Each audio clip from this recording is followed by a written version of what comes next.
Las células del tejido conectivo. El tejido conectivo está integrado por varios tipos de células que pueden ser exclusivas del tejido o venir de otros lados y estar temporalmente en él, como las células sanguíneas. Las células del tejido, las células sanguíneas como los glóbulos blancos. Hay que recordar que los glóbulos rojos no pueden salir de las venas, ¿no? Los glóbulos rojos, los eritrocitos, siempre van adentro de los vasos sanguíneos, pero los glóbulos blancos, los leucocitos, hay leucocitos que como su función tiene que ser la de estar patrullando y de estar viendo que que todo esté en orden, que no haya bacterias, virus, hongos, en los tejidos, que no haya infecciones, pues esos tienen la propiedad de entrar y salir de los vasos sanguíneos. Y las células del tejido conjuntivo pueden ser residentes o transitorias. Las fijas son relativamente estables y se producen de forma local. Los más importantes son los fibroblastos. También va a haber macrófagos, células cebadas o pericitos, células madre parenquimatosas, adipocitos y leucocitos. Los fibroblastos es la célula propia del tejido conjuntivo.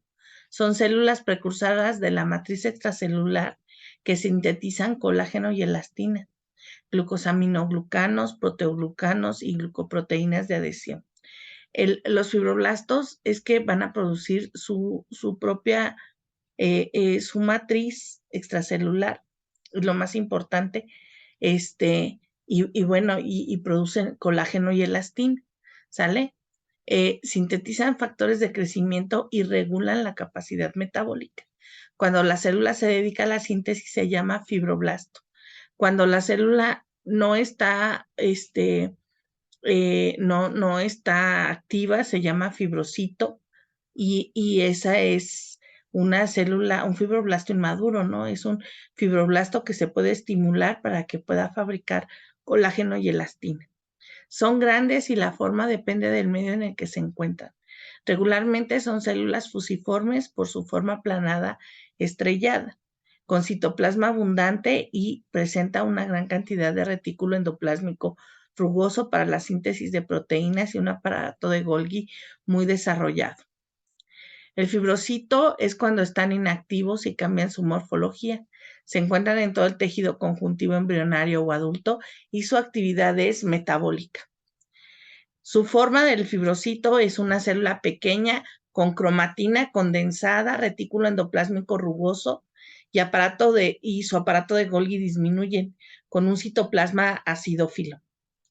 El miofibroblasto es cuando el fibroblasto es estimulado para llevar a cabo algunos procesos de reparación o cicatrización y se une a miofibrillas, especialmente cuando la situación o el proceso de reparación es a nivel de músculo.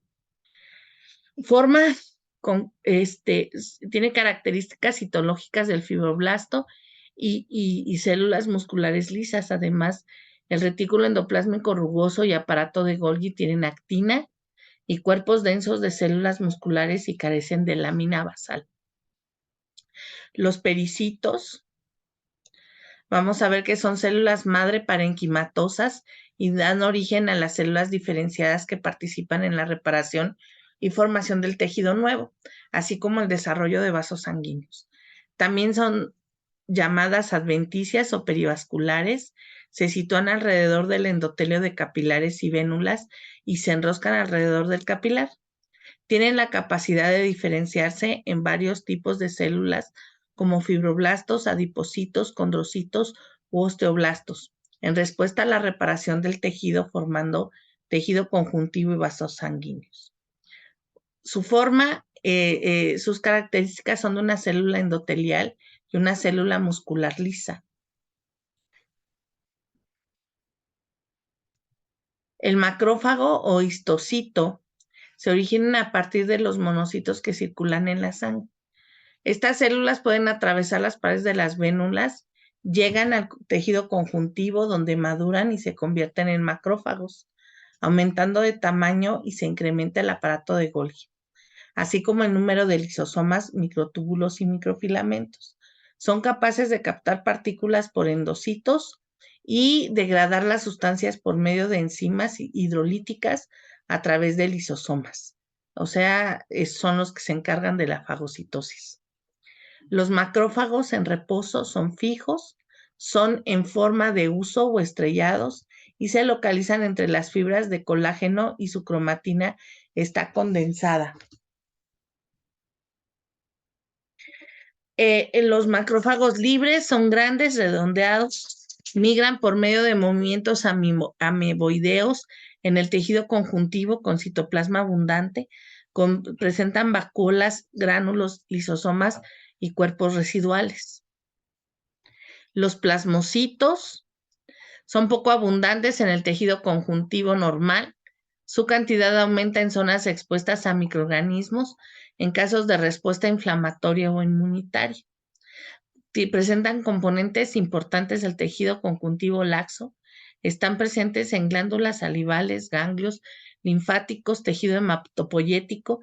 Derivan de los linfocitos B y sintetizan y secretan anticuerpos. Tienen una forma de citoplasma abundante y basófilo, con aparato de Golgi prominente y retículo endoplásmico rugoso muy desarrollado, con inclusiones esféricas llamados cuerpos de Russell, que son gránulos de inmunoglobulinas. Las células cebadas de forma errónea se les nombra mastocitos o labrocitos. Se forman durante la hematopoiesis en la médula ósea a partir de células cebadas precursoras. En el tejido conjuntivo maduran y completan su diferenciación a células cebadas. Son grandes, ovales, con un citoplasma con gránulos basófilos y pliegues en la superficie, con aparato de Golgi bien desarrollado, pero con un retículo endoplásmico rugoso escaso y pocas mitocondrias. Los adipocitos son células fijas del tejido conectivo laxo, cuya función es la de acumular lípidos. Son eso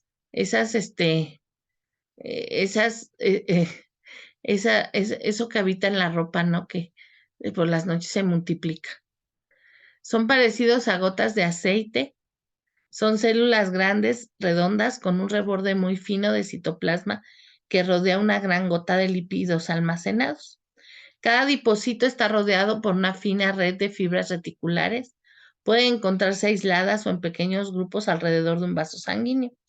Cuando los adipocitos son el componente principal de un tejido, se denomina tejido adiposo.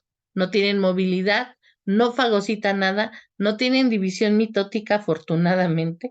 Bueno, en la ropa sí se multiplican. En las noches en el ropero se multiplican.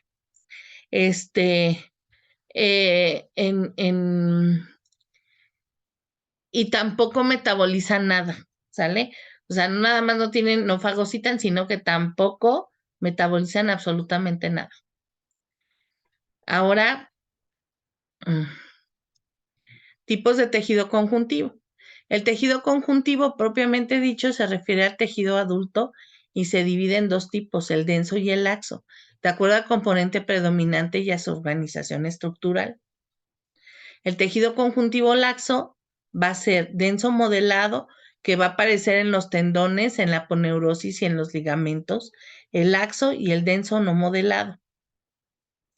El tejido conjuntivo laxo posee todos los elementos estructurales del tejido conjuntivo, presenta fibras colágenas delgadas de tipo reticular y elásticas, donde las células más abundantes son fibroblastos. Macrófagos, células cebadas, plasmáticas, adiposas, linfocitos y eosinófilos. Tienen consistencia viscosa, es flexible y está bien vascularizado. Se localizan estructuras que soportan presión y roces, como la piel, la dermis cubiertas de la cavidad peritoneal y pleural, los vasos sanguíneos pequeños, glándulas y nervios. Sirve de estroma a algunos órganos. El tejido conjuntivo denso está constituido por los mismos componentes del laxo, pero con menos cantidad de células y fibras de colágeno. Ofrece resistencia y protección a los tejidos por ser menos flexible. Presenta un tejido conjuntivo denso, no modelado o irregular, y está formado por fibras de colágenas elásticas y reticulares dispuestas irregularmente. Su contenido celular es escaso y se organiza en grupos. Se integra por fibroblastos, macrófagos, células cebadas y linfocitos. Brinda resistencia a los órganos y estructuras en las que se localiza ante la distensión y el desgarre, como las cápsulas fibrosas, las vainas, los tabiques, las trabéculas, el estroma de algunos órganos y dermis. El tejido conectivo denso, modelado o regular, las fibras dispuestas en una misma dirección, alineadas con los fibroblastos. Forman fibras en respuesta a la fuerza ejercida y su depósito es soportar la presión a la que son sometidas. No presenta vasos sanguíneos, se localiza en tendones, ligamentos y aponeurosis. Y esta situación es lo que hace que estas estructuras sean muy resistentes porque responden a una fuerza ejercida, pero a su vez los hace ser muy delicados porque las células pues no se pueden reproducir, ¿sale? ¿Por qué? Porque no presenta vasos sanguíneos. Entonces también una vez que se dañan, estas células van a ser sustituidas por células de cicatrización, ya no son sustituidas por células del mismo tipo que forman las fibras. Los tendones son las fibras de colágeno y están alineados paralelamente con los fibroblastos, o sea, con los tendinocitos. Forman haces densos, blancos inextensibles, rodeados por una capa de tejido conjuntivo denso llamado epitendón. Los tendones no son flexibles y entonces cuando existe un esguince, pues las fibras se rompen. ¿Por qué? Porque no tienen elasticidad. O sea, el epitendón divide en fascículos entre los cuales se encuentra agua, proteínas, glucoproteínas e iones que facilitan el movimiento del tendón, pero no, o sea, no se estiran. ¿Sí? Contiene vasos sanguíneos, nervios tendinosos y se encarga de unir el músculo con el hueso. Y entonces, aunque tienen movimiento que le da precisamente esta situación de cuando el músculo se mueve o el hueso se mueve, pero eso no los hace flexibles. O sea, no son ligas, pues, ¿sale? Los ligamentos, su composición y estructura es igual que la de los tendones, pero sus fibras son menos ordenadas. La fibra más abundante es la de colágeno y se encarga de unir un hueso a otro hueso. Entonces vamos a ver que los tendones son esas fibras que unen el músculo con el hueso. Ajá, que son las inserciones musculares, pues, que tiene el hueso, pero los ligamentos son, por ejemplo, los ligamentos cruzados de la rodilla o los ligamentos laterales de las rodillas. Cuando hemos comido patas de pollo, se ven precisamente los ligamentos, ¿no? Porque son esas estructuras que unen a los huesos, ¿sale? Ok. Y la aponeurosis, sus fibras se organizan en capas dispuestas en ángulos de 90 grados y forman agrupaciones. Ajá. Las células transitorias o migrantes son células que han migrado al tejido desde otros sitios. Los linfocitos, células plasmáticas, neutrófilos, eosinófilos, basófilos y monocitos. Los monocitos son capaces de diferenciarse en macrófagos. Los macrófagos son células importantes en el sistema de defensa del organismo. Ya vimos que son, pues, o sea, su función es la de fagocitar. Ajá, y además los macrófagos, aparte de fagocitar, son células presentadoras de antígeno y pueden dirigirse al sitio de infección por medio de una reacción química llamada quimiotaxis. El citoplasma de los macrófagos contiene una gran cantidad de vacuolas y gránulos para poder digerir los microorganismos o partículas que son fagocitadas por ellos. Los monocitos se encuentran en cantidades muy variables en el tejido conjuntivo. Son células bastante grandes con un núcleo en forma arriñonada o de herradura.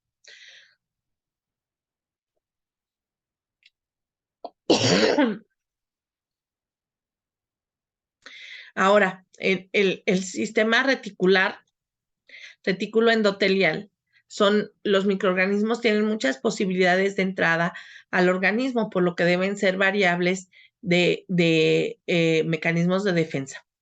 Ahora, el sistema retículo endotelial son las células de defensa que existen en todos los órganos y son llamados de diferente forma, ¿sale?